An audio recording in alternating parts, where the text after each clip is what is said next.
เบิ่งหน้าน้องร้อยตอนนี้ก็รู้สึกว่าแจ่มใสกว่าเมื่อวานนะจักว่าเป็นหย่อนบางคนก็ว่าจักว่าเป็นหย่อนกินมะขามกินเอาครับว่ากินเดี๋ยวเวลาเบาเหล่ามาตอนนั้นเด้อบ่ป้าถือว่าตอนนั้นน่ะคนจักว่าแม่นเนาะไอ้เกิงว่านที่ว่านกินจนบ่ให้อันบ่เหลือให้ไอ้เกิงมาเลยไอ้เกิงมาจะเฮ็ดเวียกไม่เมื่อยเบาเหล่าไปเอากินโลดเฮ้ยกินนั่งกินยังไม่ได้ไปใส่เลยจนเบิดเลยป่ะจะพังหมดตกผิดลึกดียาดีกระเพาะก็ว่ายาดีมันเป็นยาคนน่ะกินอาหารเบาๆบ่ให้ท้องเฮาทำงานแห้งมันย่อยง่ายทายสะดวกนะช่วงเฮาเจ็บบาดนี้เฮากินนั่นมัดอันน่ะใส่มัดทงเลยบ่ใส่เบิดทงแบ่งไว้ครึ่งนึงก็ได้ก็เรียกว่าแบ่งไว้ก่อนเช้าแบ่งเช้าครึ่งนึงเที่ยงครึ่งนึงตอนแรกก็เอาทงไม้โยมน้ำซื่อๆนี่บ่แม่นมือสิจิบเราโยมน้ำฮะแม่นบ่แม่จะโยมน้ำบ่คล้ายๆโยมน้ำแล้วมันเข่งบัดนี้ทองมันเข่งบัดนี้เข่งเฮาก้มเฮาเงยจังซี่เนาะให้มันดีๆเป็นหัวขึ้นเป็นหัวในหลวงขึ้นแน่ใช่ผมมีพระคุณและในหลวงนะบ่มีเพิ่นใจบ่ได้ได้1 2ยิ้มยิ้มแบบนั่นล่ะลงอีกลงนิดนึงมันปิดปากขอบคุณนั่นน่ะตะดีๆตะดีๆ1 2โอเคอันนั้นก็เงียบเอาแล้วเอาตัวนี้อีกบัดนี้1 2โอเคได้ขึ้นน่ะชื่อได้ผุ่นแม่เกสรจากนครศรีธรรมราชให้เกมนี้โทษเบิ่งกล้องน้องร้อยให้ระเบียบอายุมันปันยืนเด้อพอจะรูนกับแม่เกสรมันยืนเด้อ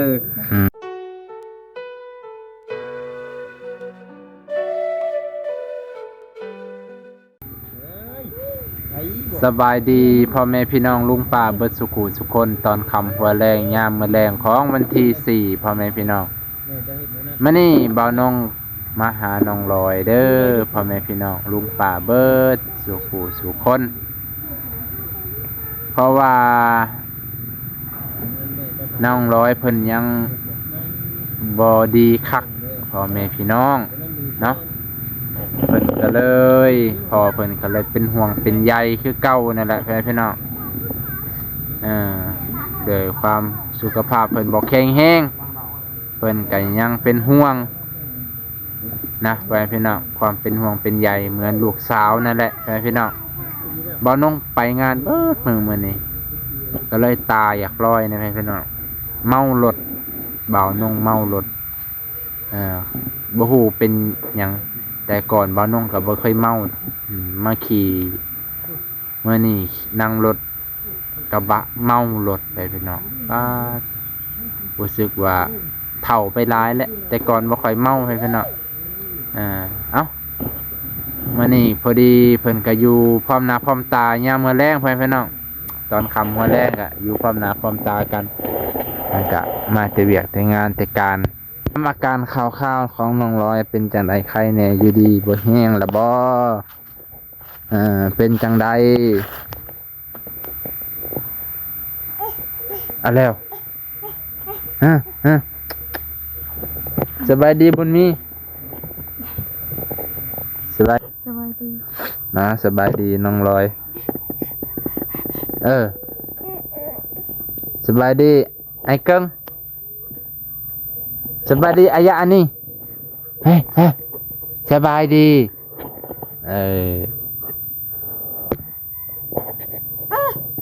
เป็นจังไดไข้แน่แล้วบ่อาการไข้แล้วแล้วไข้ไวแท้ผู้ได้สักยาให้เนาะฉีดยามื้อนั้นไปสักยาอยู่ห้องหมอนะบ่อยู่คลินิกนะบ่ก็เลยไข้แน่ว่าอยู่มื้อนี้คือหน้าตาซื่นบานเด้ไว้พี่น้องหน้าตาซื่นบานสดใสแจ่มใส ใครกว่ามื้อวานนี่อันข่อยเอาโจกให้นั่นเจ้ากินได้อยู่บ่กินเป็นอยู่บ่ กิน ยันว่าไปเทถิ่ม ว้าว จะให้จะได้กินมาสิถามเฮ็ดจะได้กิน ใส่ถ้วย กระแม่นใส่ถ้วยบ่มีหยังเลยสิบ่ใส่ถ้วย บ่วงเลย แน่ กินตะกิน ก็เอาบวงใส่น้ำร้อนน้ำบ่ ใส่น้ำหอม เอาน้ำร้อนใส่ก่อนหรือเอาน้ำร้อนใส่ทีหลัง ทีหลัง คันใส่ลายมันลายเนาะคันใส่น้อยๆมันแข็งแม่นบ่ให้บุญมีกินน้ำบ่ บ่ เรากินได้อยู่เด้ กินคน มันคือกับข้าวนั่นแหละ มันแซ่บกว่าข้าวอีกแซ่บกว่าหยังก็ข้าวสิเล็กนั่นน่ะ เสร็จเลย ลองให้บุญมีกินเบิ่งเพื่อนพี่น้องก็ว่าให้บุญมีกินได้อยู่เด้อสบายดี บ่าวน้อง เด้อสบายดี อัน ย่ามาพี่ให้มันใกล้ๆ มันเป็นยาบ่หรือได้ อันนั้นนะ แม่ นั่นแหละยาดีกระเพาะ ก็ว่ายาดี มันเป็นยาเพิ่นน่ะกินอาหารเบาๆบ่ให้ท้องเฮาทำงานแห้งมันย่อยง่ายทายสะดวกนะช่วงเฮาเจ็บ บ้านนี้เฮากินนั่นมัดอันน่ะเอาใส่มัดทงเลยบ่ ใส่เบิดตรงคันแบ่งไว้ครึ่งหนึงก็ได้ ก็เรียกว่าแบ่งไว้ก่อน เช้าแบ่งเช้าครึ่งหนึงเที่ยงครึ่งหนึงตอนแรกก็เอาถุงไม้เพราะว่าถ้าเฮา แล้วเขาจะถาม แซ่บบ่ เฮาก็บ่ได้กิน ลองเบิ่งบ่เพราะว่าคอยคันสิว่าให้ต้มข้าวก็เอาไว้คันผู้บ่เอาใจใส่เด้ก็ต้มข้าวบ่สนับมืออีหลีแล้วต้มข้าวใส่บางคนก็ว่าไตต้มข้าวใส่เกลือให้เพิ่นแน่เด้อว่าคอยบ่นงมาต้มให้มันก็สิก้าวกายนาทีไอ้เกิงแล้วซ้ำว่าผัวแล้วค่อยมาต้มให้เนาะ ก็ละซื้อโจกให้เพิ่นซะกินสบายเพราะว่าค่อยเคยเป็นกินตัวนี้ประมาณช่วงเฮาเจ็บนั่นแหละมันอุ่นท้องแน่เฮาก็กินนั่นน่ะน้ำมันมีแห้งมันย่อยง่ายหมอเขาบ่ได้บอกเอาไว้ ให้กินแบบนี้เด้อกินเบาๆมีแต่เขาวางยาให้ซื้อๆหมอเนาะเขาบ่ได้บอกได้ว่าการอยู่การกินราคาล่ำหยังแน่เฮาบ่ได้ถามแม่นบ่ซึ่งจะถามอยู่บ่ ถาม เพิ่นว่าจังได๋ ตามเวลาเขากินยานี่กินก่อนอาหารหลังอาหารก็มี บ่ว่าอาหารการกินนี่คาลัมยังในบ่มา บ่ได้ถาม ตอนนั้นแหละสำคัญเพราะว่าเฮาต้องถามว่ายันว่าเฮากินผิดในช่วงเฮาเป็นกระเพาะลำไส้จักว่าน้องลอยคิดหลายอยากคิดอีหยังหลายแบบกระเพาะประสาทนี่คิดหลายได้อครับว่าได้ บ่ ไม่ได้คิดนะ จัก เรา เล สิ ย ยุบน้ำนี่ โอ้ยอมน้ำซื่อๆนี่บ่ แม่นมือสิจิบเรายุบ เอ น้ำ ฮะแม่นบ่แม่จะยอมยามบ่คล้าย ยุบน้ำแล้วมันเข่งบัดนี้ ๆโอ้ ท้องมันสิเข่งบัดนี้เข่ง เฮาก้มเฮาเงยจังซี่เนาะ เด้อ โอ้บัดนี้เราว่าอุ้ยขอโยบบ่ได้แล้วเราว่าให้เจ้าโยบซะเขาก็โยบให้เทอละเล็กเทอละน้อยหั่นแหละพอได้เต็มกระบาลนั่นแหละพอได้เพิ่นอาบ มีเป็นอะไรปอตาเด้อปอเรียวเด้อ สั่นนะข่อยไปเห็นสาวพรกับบ่เห็นเพิ่นว่าสิเอาใหม่มากับบ่ได้เอามาสักเทื่อเราบอกอยู่ว่าให้ไอ้เกิงไปเอาแน่ใหม่อยู่เฮือนแม่คันโยงนี่แหละมันสิยาวๆและใหญ่ๆพอดีกับอันนั้นแหละไม่น่าสิแปดน่ะแล้วให้ไอ้เกิงไปเอาเด้อแล้วว่าสิบอกให้อยู่ดอกว่าคันจะวางจะก็ไปเอาเนาะใหม่มันงามพอมันสิยาวๆทางหลังมันยาวๆแล้วมันสิบ่ได้ใส่แห้งอันนี้มันทางหน้ามันยาวมันก็สิเกือบครึ่งหนึงเลยนะทางหน้าทางหลังพอทางหน้ามันแห้งนักทางหลังพอสั้นๆน่ะมันหวายมันใส่กำลังหลายพอยิงละ แม่น มันต้องให้ทางหลังยาวๆกว่าทางหน้าหลายเติบแหละเพื่อให้มันใบมันอันนี้ เอาอยากอันนั้นถ้ามันน้ำมันออกแห้งเลยใครแน่เฮาสูบเอาน่ะใครแน่นี่มันบ่ได้เบามีหนักเลยเวลาเฮาสูบ ต้องสูบแห้งๆมันจังออก แม่น เนาะน้ำนี่ก็ได้แปลกจักน้ำบานได้วะแห้งบานทางซีโนสูบน้อยหนึงก็ออกจากป๊อดเธอดงเห็น มันมีบ่ออยู่ มันมีอย่างเงี้ยเพิ่นว่าห่วยเซเนาะ มันห้วยซี แถวดงเห็นเด้ออ๋อแข็งเลยทางพุ่น เฮาอันน่ะทางลงอันน่ะบ่ได้ลึกก็ได้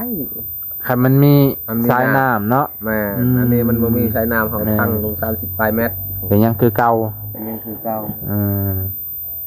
ขณะเฮาสูบมือก็ยังเฮอันน่ะยังเอาความแห้งเฮาสูบ ยังดันเนาะ ดันขึ้นคนแห้งอันนี้พอแห้งเจ้าสิสูบมันก็ยังซ้ำเฮาสูบอันมืออีก กลัวอีกบ่จัก ก็บ่ได้กว่าสำคัญ มีอะไร สำคัญได้ยังว่าคันค่อยวางดอกว่าคันจะวางจะก็ไปลองเอาไม้แบบยาวๆ หาเลาะเบิ่งได้อยู่ดอกใหม่ ให้มันยาวๆทางหลังครั้งค่อยว่าคัดทางหลังยาวเนี่ยเขาว่าสูบมีแห้งเลิศมันสิแบบมันได้จังหวะเด้มันแบบมันยาวทางหลัง อันนี้มันเครื่องกลางเนาะเมื่อยได้ไปพี่น้องเอาเพิ่นน้องร้อยก็ถือว่าดีไปพี่น้องเนาะอาการตอนนี้ดีหลายเติบ อันนี้ก็เพิ่นก็บ่สูบแล้วบัดนี้เพิ่นให้คอยสูบนี่แหละ ต่อไปบ่ แม่นเพิ่นก็บ่กล้าสูบคือกันนั่นแหละน้ำก็ได้ เริ่มห่วยแสดงว่าสิบ่กล้าสูบน้ำเลยบ่บัดนี้ แม่น ไอ้บ่แม่นเป็นแผนน้องร้อยบ่จักน้องร้อยแบบเบิ่งผัวบ่มักสูบให้ดิสิเฮ็ดเบิ่งกันน่ะ บ่เราต้องจิบอีหลี เอาถามแล้วก็ฮู้จัก มา นะ กันจอยลงคนเบิ่ง บ่ ได้เจ้าก็ เจ้านี่ ทุกคนนี่ อ่ะนายของใหม่เด้อเอ้าจ้าติ มันจะติเอากูเปาะเลย ไอ้โกย อันนี้หากระเซาเมื่อวานนี้กับมื้อนี้ 2 มื้อเนาะ แม่น แสดงว่าตั้งแต่กินยามาแต่คลินิกใครแน่เลย แม่น ว่าแล้วกินปึ๊บจะให้ดีปรับมันก็โพดดอกเนาะ ตะกี้หันบ่ได้เป็นอย่างนี้ตะกี้หั่นนะแต่ โรคนะ อันน่ะยามพ่นหั่นนะ โอ้ เพราะมันมีน้ำนี่ เด้อ มันมีน้ำอยู่เฮาก็บ่สู้ๆ บ่ได้ ก็ สูบๆก็เลยบ่ได้เป็น บ่ได้เป็นปึ๊บบัดนี้มันมัดเดือน11แล้วเนาะเดือน12 อ่า แล้วก็เริ่มแล้วจิตเทละนิดเทละน้อยแล้วเพิ่นก็ได้ เออสิเป็นยันสูบน้ำกับใบคือสิว่าโพดดังนะ แม่น เป็นสิว่าโอ้ย เป็นญาติเพิ่นนั่นแหละ กูเฮ็ดห้องน้ำเฮ็ดน้ำบาดาลให้สิมาโทษ กู เป็นน้ำพญาติพะเยาเพิ่นเองนั่นแหละพาเป็นเนาะสิว่าละน้องร้อยก็สุขภาพบ่แข็งแรงมื้อนี้ก็ถือว่าดีกว่าเมื่อคืนนี่ตอนเอาจกมาให้ตอนแรงๆเฮ็ดหน้าเศร้าเลยบ่ดีบ่วะเพราะว่ากินยาให้ก็ซื้อยามาเนาะมันก็บ่ดีไว้นั่นแหละเพราะว่ายามันก็ต้องใส่เวลาดีแน่ไปเนาะยาดีกระเพาะนี่คันบ่เอาใจใส่อีหลีนี่ดียากกระเพาะ แม่ สิบอกให้ คันเจ็บในท้องนี่มันยาก เฮาเบิ่งบ่เห็น แม่ มันบ่คือเจ็บทางนอก เพราะว่าอันนี้เคย เดี๋ยว เป็นนั่นนะ ตีเพื่อน ห้อยบนมีนี่ เบิ่งหน้าน้องร้อยตอนนี้ก็รู้สึกว่าแจ่มใสกว่าเมื่อวานนะจักว่าเป็นหยังบางคนก็ว่าจักว่าเป็นหยังกินมะขามกินเอาครับว่า กินเดี๋ยวอะไรล่าเบาเหล่ามาตอนนั้นเด้อ บ่ ป้าถือว่าตอนนั้น น่ะ คน จักว่าแม่นเนาะไอ้เกิง ว่านที่ว่าน กินจนบ่ให้ นางร้อย อันบ่เหลือให้ไอ้เกิงเลย ไอ้เกิงมาจะเฮ็ดเวียกไม่เมื่อย มาเหล่าไปเอากินโลด อืม เฮ้ยกินนั่งกินยังไงไม่ได้ไปใส่เลย จนเบิดเลยป่ะ จะฟังหมด ตาตกพิลึกเห็นบ่มะขามมันก็มีฤทธิ์อยู่เด้อเฮ็ดให้ท้องสุท้องอันนี้ได้มะขามนั่นบ่ได้ดีได้ มาทำนะ มันบ่ออกแล้วกินมื้อนี้ออกมื้อนี้มันก็กินมื้อนี้มื้ออื่นมื้อฮื้อมันเริ่มแล้ว เลย มันกินแล้วออกปึ๊บอันนั้นตัวส้มตัวนั้นอันนี้ตัวหวานมันก็อันนั้น เรียกอย่างนี้นี่ จะบ่ได้กินกับข้าวนำจะกินดีดอก ไม่ได้กินกับข้าว ไปพี่น้องเอ้ามานี่บ่าวน้องบ่ได้เว้าหลายอย่ากันห่างเนาะ ตอนแรกหัวค่ำก็คือเก่าคือเดิมตามบ่าวน้องแจ้งนั่นแหละพอดีพอเพิ่นก็มอบเงินให้ ไอ้ดุอีโชะเจ้าม อบเงินให้น้องร้อยกับไอ้เกิงเพื่อเป็นปัวยาเป็นปัวน้องร้อยนั่นเป็นปัวยาไปละคันว่าดีก็ดีใจน้ำเพื่อนพี่น้องคันว่าดีก็ดีใจน้ำเนาะคันบ่ดีก็เงินคันดีแล้วก็เพิ่นสิเอาไปใส่ทางใดก็แล้วแต่เพิ่นเด้อปัจจัยตัวนี้เอาน้องร้อยเจอดีแล้วนะ 1,000 บาทคือเก่าคือเดิมพอจะรุ่นคนเก่าคนเดิมนะเพิ่มเติมมีอีกแล้วให้พี่น้องผู้หนึ่งเพิ่นก็ให้บ่น้องก็สิมอบให้มื้อเดียวเลยเพราะว่าสิเฮ็ด2มื้อก็เลยเสียเวลาบ่น้องมึงแถวยันบ่ได้มาเพิ่นก็เลยเฮ็ดเป็นคลิปเดียวเลยให้พี่น้องนะพี่น้องก็มีแม่เพิ่นอันนี้เพิ่นก็ฮักเป็นแพงคือกันให้พี่น้องก็เป็นจำนวน 1,000 บาทคือกันกับเป็นเงินกีบกับ680ไปพี่น้อง1 2 3 4 5 6 600,000นับเบิ่งไอ้เกิง680เด้อ2 3 4 5 6ปนกับเงินไข่เบิด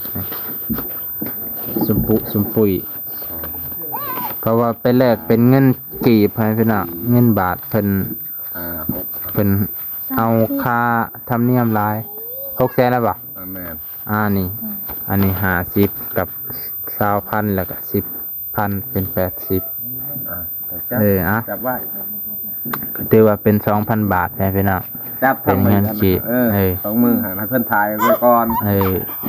ถ่ายบ่ถ่ายอันนั้นก็ถ่ายตัวนี้ก่อนไปถ่ายตัวนั้นเป็นให้มันดีๆเป็นหัวขึ้นเป็นหัวในหลวงขึ้นแน่ใช่ผมมีพระคุณและในหลวงนะบ่มีเพิ่นใจบ่ได้ได้1 2ยิ้มยิ้มแบบนั่นล่ะลงอีกลงนิดนึงมันปิดปากขอบคุณนั่นน่ะตะดีๆตะดีๆ1 2โอเคอันนั้นก็ยิ้มเอาแล้วเอาตัวนี้อีกบัดนี้1 2โอเคได้พี่น้องชื่อได้พุ่นแม่เกสรจากนครศรีธรรมราชนครศรีธรรมราชอวยพรให้เพิ่นก่อนเด้อประเทศไทยอวยพรให้เพิ่นก่อนเด้ออวยพรให้เพิ่นพ่อจะโลนกับแม่จีสอนให้เพิ่นอยู่ดีมีแห้งความเจ็บจะหายได้ความไข้จะหายมีนอนรับให้ได้เงินเบิ่งในน้ำเบิ่งกล้องแสนแบนให้เกมนี่โทษเบิ่งกล้องนั่งรอยให้ระเบียดอายุมันควันยืนเด้อพอจะรูนกับเมกีสอนมันยืนเด้อบ่น้องก็ให้อยู่ดีมีแฮงความจิตใจความใครอย่ามีนอนรับให้ได้เงินหมื่นนอนตื่นได้เงินแสนแบนให้เกมนี่โทษอย่าไปมานพันให้อย่าไปเบียดไปทางใดให้ช่วยเหลือไปให้ชวนเงินเธอทองอายุมันควันยืนเด้อบ่น้องสาธุอยู่มันควันยืนเจ็บจะได้ใครจะมีร่ำรวยเงินทองวันนี้บ่นุ่งก็แสดงลาพาจากไปพี่น้องไปเนาะเดี๋ยวว่ามื้อนี้น้องลอยก็ดีขึ้นหลายเติบยิ้มแย้มแจ่มใสหน้าตาสดใสสดชื่นเบิกบานพี่น้องซ้ำก็สิถือเลข6โตเพิ่นแหละยามเพิ่นบ่เจ็บเพิ่นก็เบิกบานแจ่มใสอยู่ดอกยามเพิ่นเจ็บเพิ่นสิเฮ็ดหน้าบูดๆไปเนาะอันนี้ก็ดีใจนำบ่ลูกดีใจบ้านบุญมีดีใจว่าสิขอบใจตุเร็วตุว่าสิตุเป็นเลยเว้ยขนมก็หมดเลย ติหานแม่มิวไปพี่น้องบ่น้องกะขอมกขอบใจขอบพระคุณพ่อแม่ลุงป้าพ่อจรูนและกะแม่เกสรให้บ่าวน้องเป็นสะพานบุญ เส้นเก่าเส้นเคยเนาะอันนี้ขอบพระคุณแม่พ่อแม่ที่เชื่อมันและไว้ใจบ่าวนงมาโดยตลอดขอบพระคุณหลายๆเด้อให้อยู่ดีไม่แห้งเจ็บจะได้ใครยังมีสุขภาพแข็งแรงสุขกายสบายใจทานมาสำนีก็ให้กลับไป100 เท่าพันเท่าเด้อแม่เด้อพอเด้อให้เจริญในกิจการงานเบิดสุขุสุขคนนะขอบพระคุณหลายๆ ขอบใจวันนี้